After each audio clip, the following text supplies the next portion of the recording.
দেখো এটা হচ্ছে কত হচ্ছে, এটা 7 7 7 ইঞ্চি বাই 6-7 এটা কত 6-7 ওই রড টু রড হচ্ছে 7 inch by 6 inch, pipe to pipe এটা হচ্ছে কত হলো 9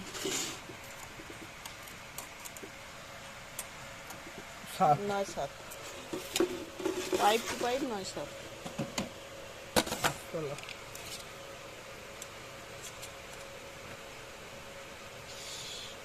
11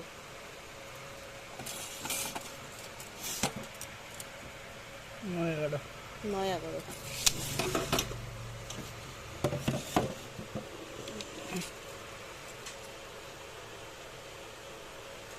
কত হচ্ছে এটা 13 14-10 হবে, এটা 14-10 তাই তো 14-10 একদম 14-10।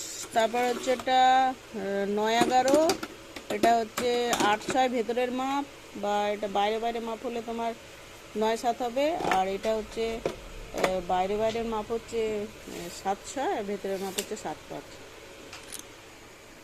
তাহলে এই চারটেতে একটা সেট হচ্ছে, একটা সেট, চারটের একটা সেট, একটা সেটের দাম বলে দেব, ঠিক আছে।